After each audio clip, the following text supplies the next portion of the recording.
Welcome everybody to CRS Virtual Education. We are recording the session and playing live on Surgeon as well. Tonight we have joining us Dr. Soriano, who I am happy to introduce, is going to be talking with us about ergonomics in colorectal surgery. He is an associate professor and director of robotic surgery in the Department of Surgery at the University of California, San Francisco. He's also chair of the education committee of the Society of Surgical Ergonomics. He completed a combined undergrad and medical school program at the University of the Philippines, trained in general surgery at Mount Sinai in New York and Einstein Medical Center, followed by a fellowship in MIS and bariatric surgery at Cleveland Clinic, Florida.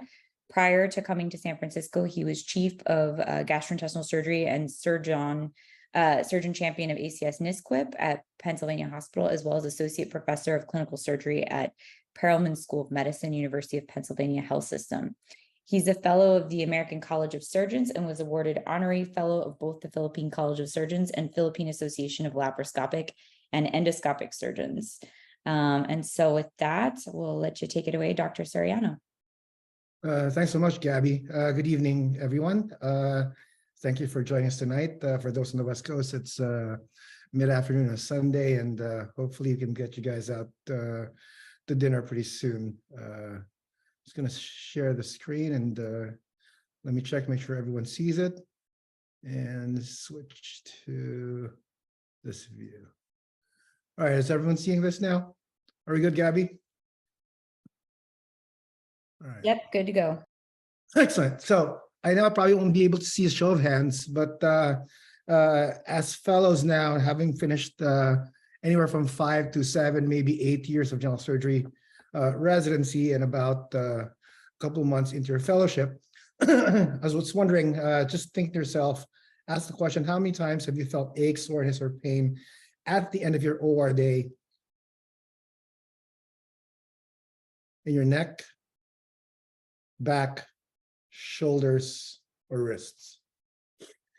And I was really hoping I'd be able to see a show of hands, but at least just think about this as you are going through this talk today, and hopefully at the end of each week, think about this, and hopefully that number will go down with each week. And then the second more important question, I guess, is how many of you stretch or exercise? Before cases, at the start of the day, at the end of the day, after cases, between cases, and also at night. And finally, on weekends. And I think it is important to know that, as surgeons, we try to have a good, as you say, work and life balance.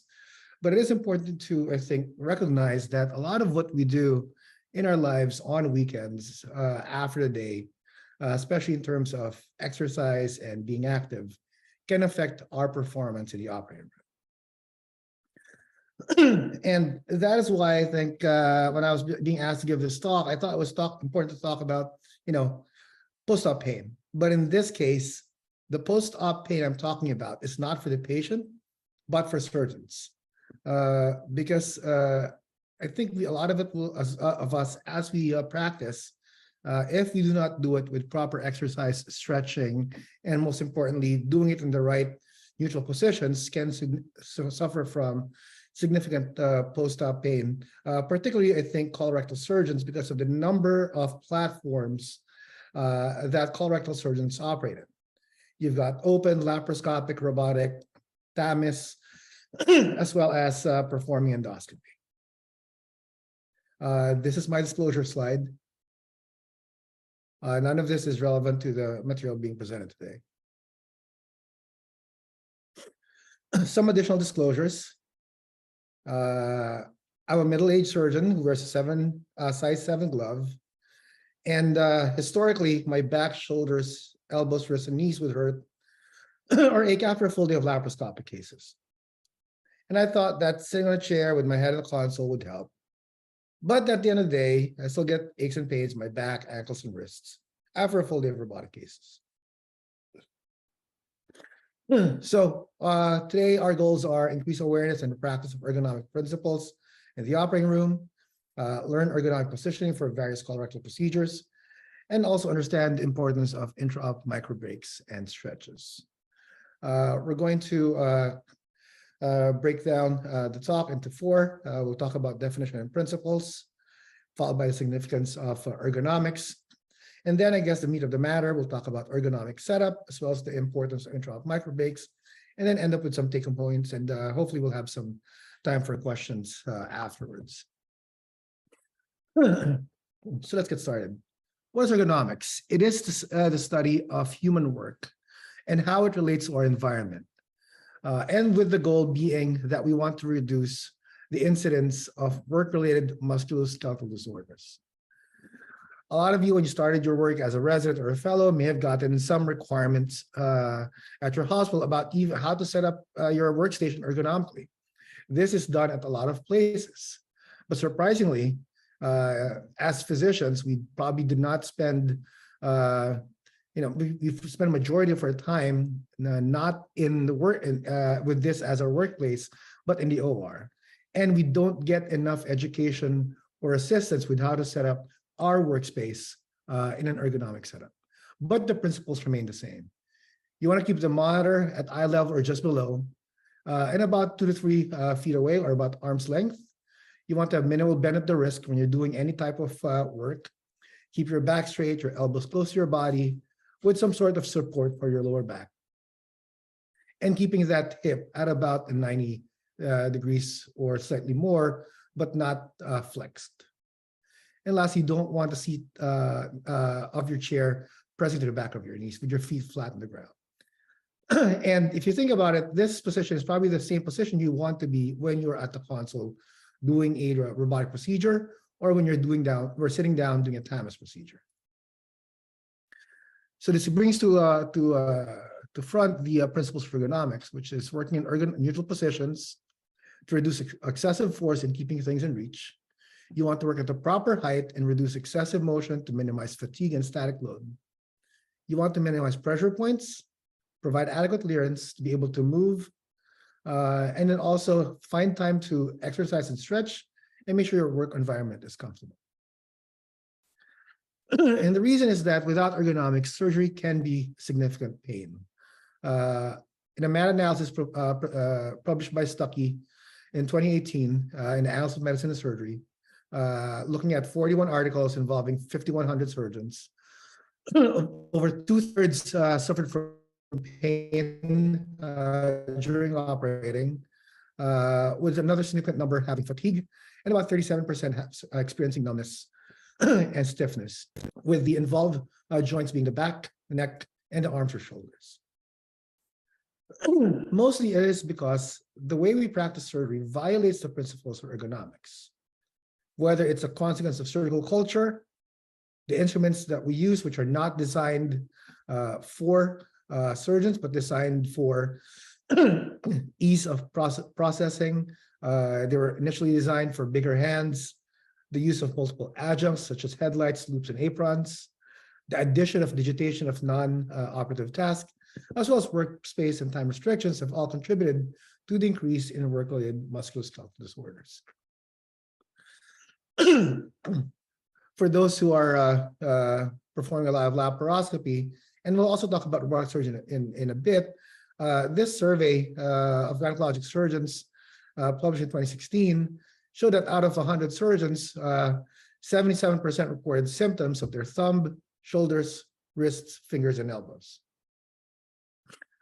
And particularly for colorectal surgeons who perform a significant number of endoscopies, the study on the entire GI team involving the gastroenterologists, nurses, and technologists experience significant percentage of pain in their neck, lower back, hands, shoulders, and thumb, as well as their elbows and carpal tunnel syndrome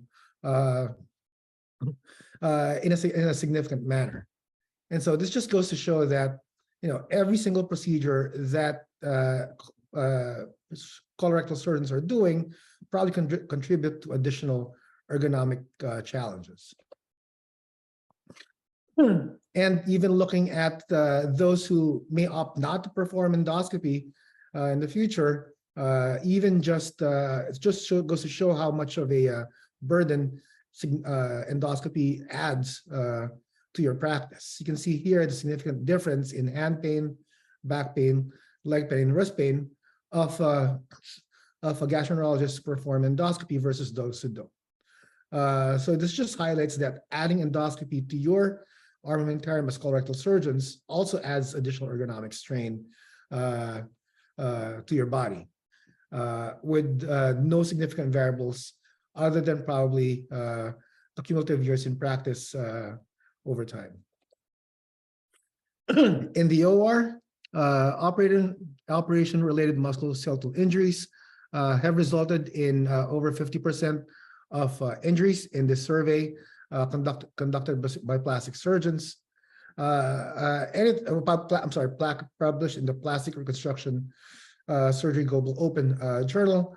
They looked at multiple specialties, including general surgery, CT surgery, and colorectal surgery. And this showed that of practicing surgeons, a lot, both on the male and female side, experienced musculoskeletal injuries. However, what was interesting was that the onset of injury was higher at a lower age for female surgeons. As you look at this graph, you see there that in blue, the female prevalence of musculoskeletal injury was higher at lower age groups, and will probably affect the longevity of female versus male surgeons long term. So I just briefly went over some of the issues as well as the principles and definition of ergonomics, and I will transition to more significant things as to why this is important. This illustration here shows just how interconnected surgical ergonomics is with everything that we do in surgery, whether it's productivity, career longevity, teaching, communication, teamwork, intraop stress, finances, patient safety, and quality of patient care. Surgical ergonomics somehow at one point or another will be affecting this at various stages. In terms of quality of care, again, the same paper from Stuckey showed that about 30% of surgeons take their symptoms into account, and this may result in a change to the procedure to reduce the pain of an operation, whether it was open or a minimally invasive procedure. For trainees who often work long hours under sleep-deprived conditions and are usually the most junior personnel in the room with little to no input on room setup, having significant issues with setting up the room can then lead to more injuries as trainees generate more force than necessary and move or maintain suboptimal biomechanical postures more frequently. And then once in the role of an operating surgeon, the position of either the operating room table may not be, or the monitors may not be optimized, may be optimized for the attending surgeon, creating additional physical and cognitive ergonomic stress for the trainee. And more often than not, a lot of trainees are not aware of ergonomic principles. And the long-term significance of this is degenerative spine disease, rotator cuff pathology, degenerative lumbar spine disease, and carpal tunnel syndrome, as well as a reduction in surgical workforce. Approximately 12% of the surgical workforce are expected to leave practice as a result of work-related musculoskeletal disorders, leading to either practice restriction or modification or early retirement. Now we get into the meat of this talk as to how can you set yourself up for success ergonomically in the various procedures that you do. So one of the things we have at UCSF is this safety checklist that we use, where we talk about the surgeon gives her introductions, goes over patient characteristics, and then anesthesia and circulating nurse and the scrub person also introduce themselves and talk about any questions or concerns. I think at this point, it's time to think about whether it is appropriate, and I do believe it is, to also talk about an ergonomics timeout in the OR.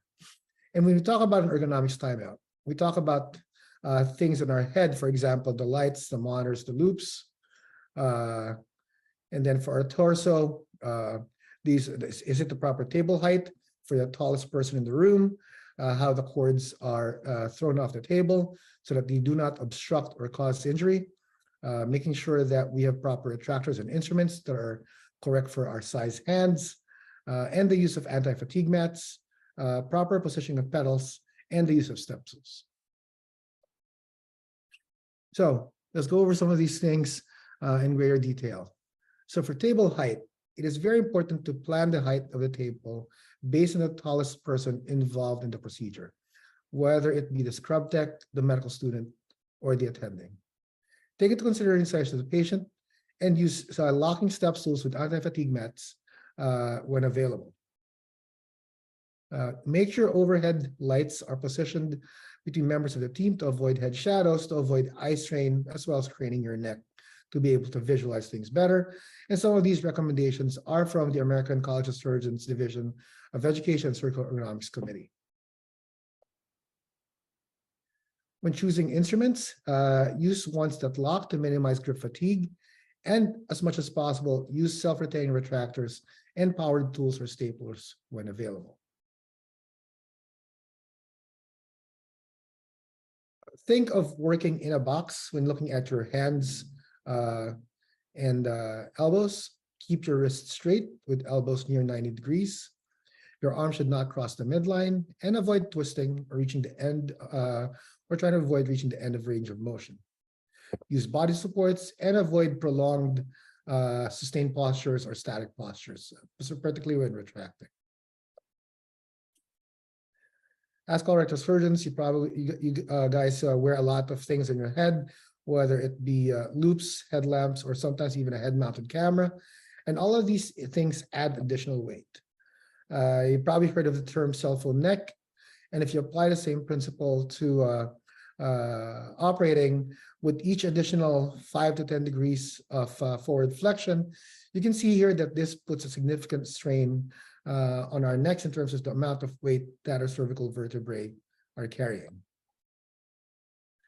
In addition, for those who are wearing loops, consider wearing a loop with a declination angle so that this changes the degree of flexion of your neck, as this can play an important role in developing significant cervical neck disorders. The use of step stools, ergonomic anti-fatigue mats, and positioning your foot pedals on another step stool is very important to avoid having to put additional strain on your legs because you are distributing the weight of your feet when operating. And then this is actually a very interesting and very educational work from the core curriculum for ergonomics and endoscopy by the ASGE group led by Kathy Walsh.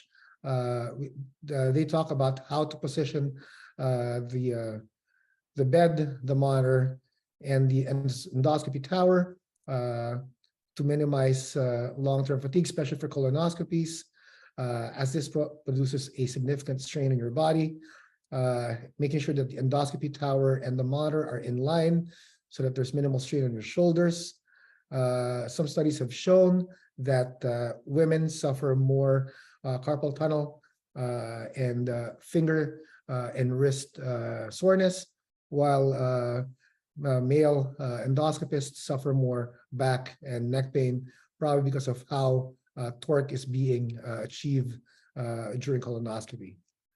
Looking at the height of the hospital bed, you want that height of the bed to be about 10 centimeters below your elbow, so that there is minimal excessive flexion or extension of the elbow.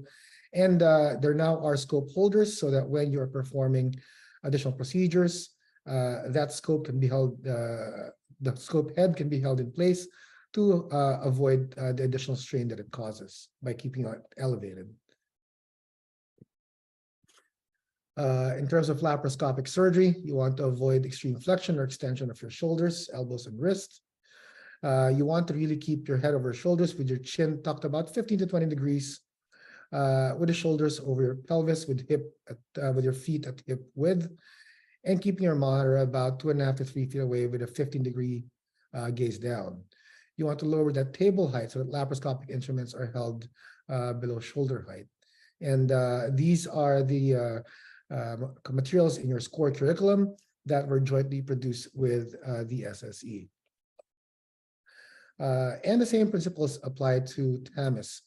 Whether you are in a standing position, you really want to maintain that head at a neutral position with about 15 degrees downward gaze, keeping your monitor about 3 feet away, and adjusting the table height depending if you prefer to do this procedure sitting or standing, as is shown in this diagram. You really want to avoid extreme flexion or extension of your shoulders, elbows, and wrists, and really lower the table height so that your laparoscopic instruments are again held below shoulder height.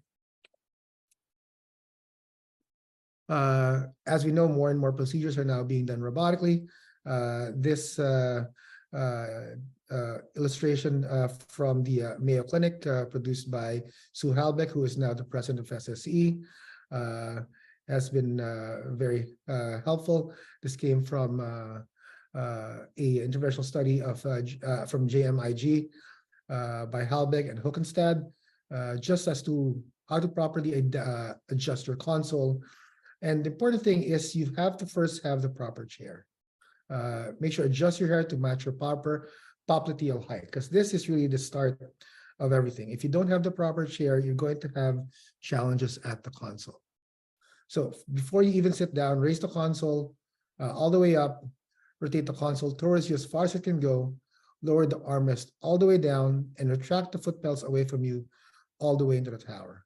And then slide in with a proper chair, adjust it to your popliteal height, move the chair as close to the armrest as possible, and raise it for clearance. Then sit up straight and lower and rotate the console until able to see through the viewfinder. Afterwards, hold the controls and keep your arms close to your sides, raise the armrest, and then place your foot on the pedals and adjust the pedals as necessary. And again, the principles remain the same, keeping your back flex neutral if possible, but you can also lean forward to a maximum of 15 degrees. Keep your head, your elbow angle at about 90 to 120 degrees to your shoulders. Keep your thigh parallel to the floor, and have minimal flexion of your foot when controlling your foot switch, and keep your feet on the floor to an angle of at least 90 degrees. You want to keep your stereo viewing angle to less than 30 degrees from the vertical, and always be clutching, which is what I tell my residents, ABC. Always be clutching and keeping your hands and wrists neutral in a sweet spot. And this can really lead to significant lowering of the soreness that you experience. As you can see in the smaller chart, in an assessment of surgeon physical discomfort during robotic-assisted surgery, 21% experience neck discomfort, 20% experience finger discomfort, and a smattering of wrist, lower back, upper back, shoulders, and eye discomfort. So all of these things matter when you're setting yourself up on the console.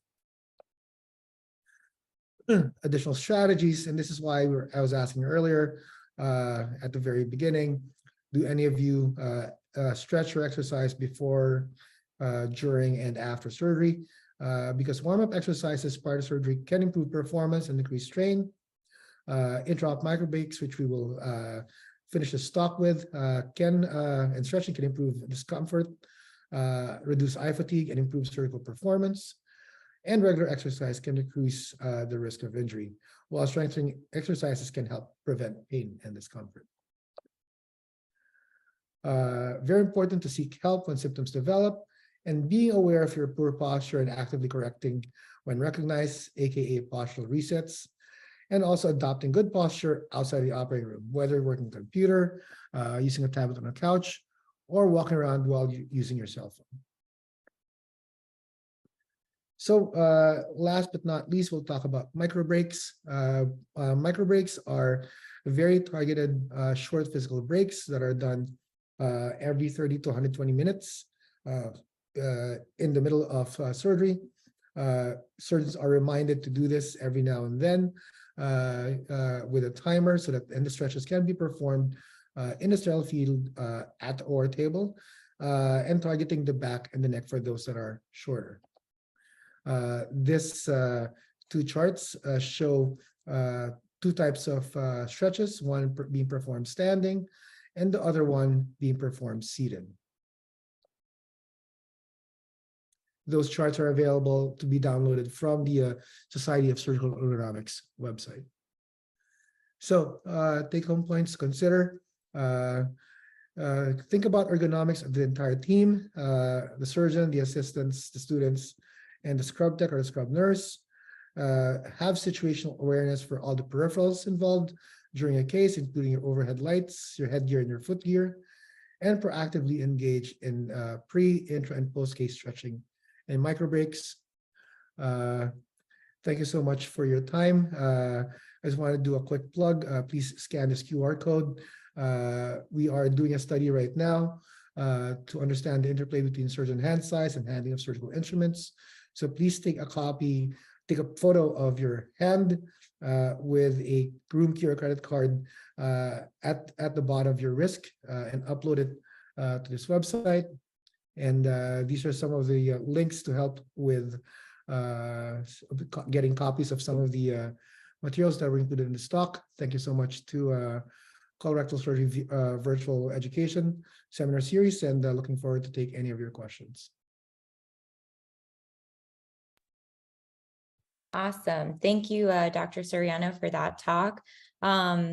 Just as a reminder to everybody watching, if you have any questions, comments, or thoughts, please feel free to post in our chat here or in the Surgeon chat, and we'll happy to filter those questions in for Dr. Soriano. It looks like Stevie J. Stapler's got one, which is, earlier we mentioned having appropriate retractors or tools for hand size. Do any instruments for smaller hands come to mind? And Stevie J is a smaller hand size herself, as am I. So definitely would like to know the answer to that. Yes, Stevie, thanks for your question. So a lot of the instruments, as you all know, were designed for when the average surgeon size hand was about 7.5 glove or a 7 glove. That is why having a powered instrument or a locking instrument is quite helpful. And we are now actually, the SSE is working with a couple of surgical companies in designing instruments that are more appropriate for surgeons with hand or glove sizes smaller than a 6. In addition, it might be good to talk to your OR team and see if they have any sets that are specifically designed for smaller hands, because some of your attendings, whether it be in general surgery or in other fields, may have requested for specific instruments that are made for smaller glove sizes, for smaller hands. So they all actually already might have some instruments that you're not aware of that are specifically designed for smaller hands. So I think those are the two things that are important, knowing what your hospital has. And then second is using powered and locking instruments or staplers. Awesome. There's another question in here. This is a tricky one. Sometimes it's hard to provide feedback to our attendings in the OR regarding ergonomics. Are there any tips about how to approach this?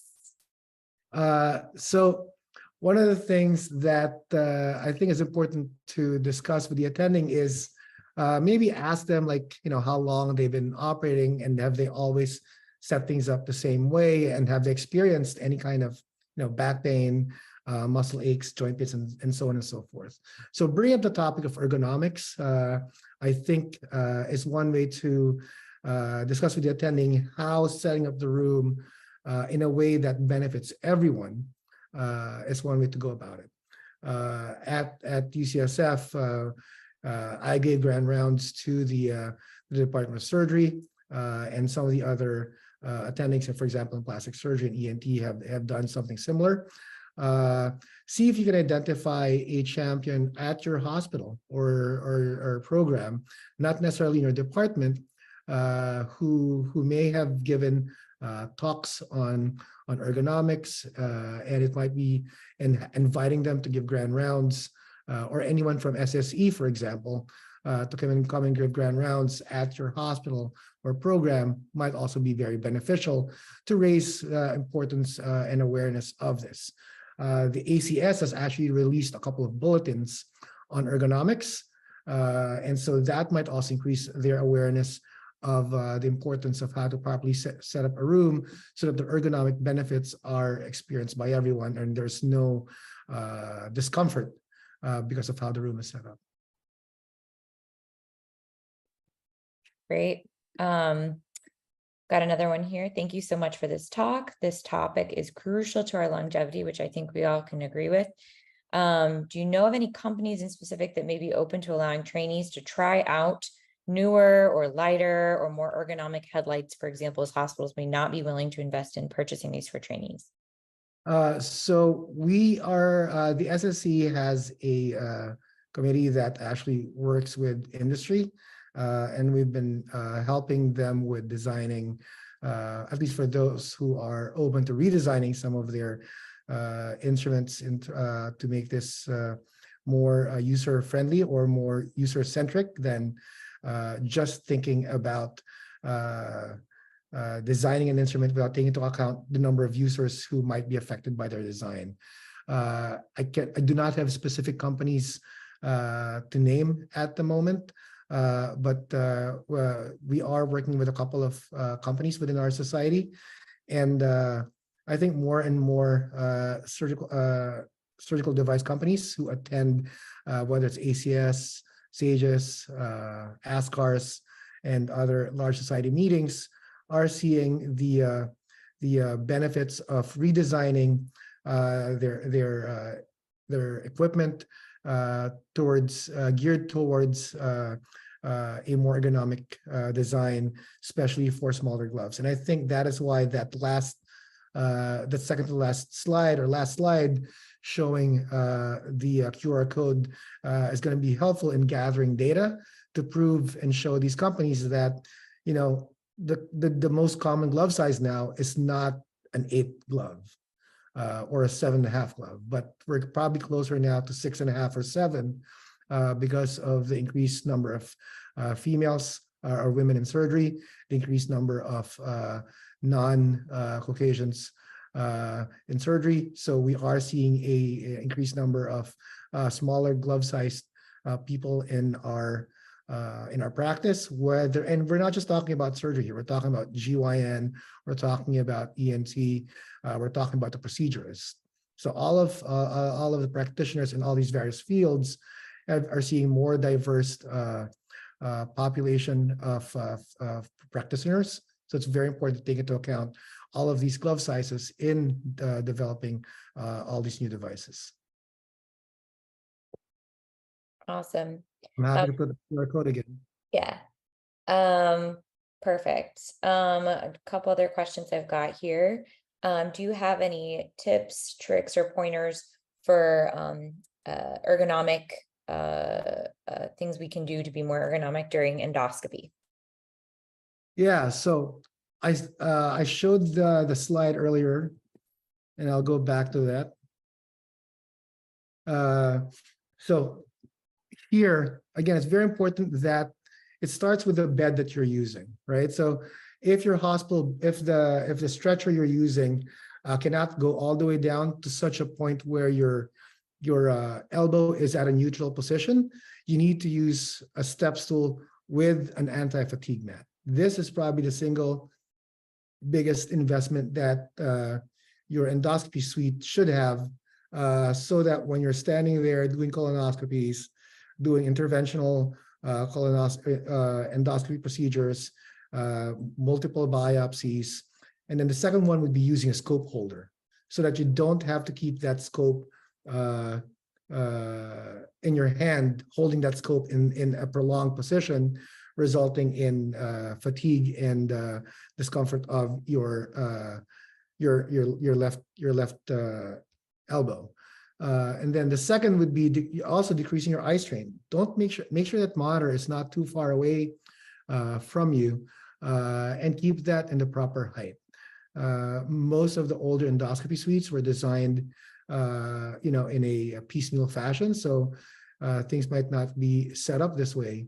But to have a prolonged career, and when you're looking at places to take a job in, look at how they designed their endoscopy suite, and making sure that you're able to perform 5 or 10 or however many colonoscopies within that time frame that you need, in a way that you're not beat up and tired at the end of the day. So set up your endoscopy tower in such a way so that that cord that holds your scope is not too far away, because that puts added strain on your arm and your shoulders. Using your tip for torque steering, and see here how you have your wrist in a neutral manner when you're doing that, so you're not fatigued at the end of the day. Awesome, thank you. And that actually is a good segue into the last question I've got for you here, which is, as many of us are looking for jobs and engaging in contract negotiations and thinking about what to ask for our, future employers, what's reasonable to talk about or ask about in terms of concessions or things that we should request up front to help with improving our ergonomics before we get started? Yeah, I think important to have, for example, for headlights, having the lightest set of headlamps that you can use available, so it's not putting additional strain on your necks. And then ensuring that whether it's the endoscopy suite or the OR, having anti-fatigue mats and step stools available, because the adjustable height beds will be there.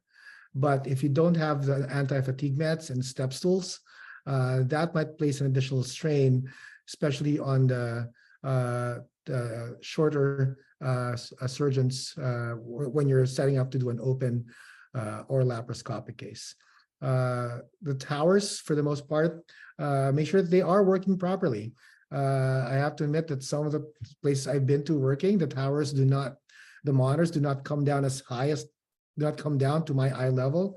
And so rather than, what I do at that point then is I actually elevate the bed and I put additional step stools, even if I don't have to, just because I can't get the monitors down to be at the same height as that I would want it to be when I'm operating.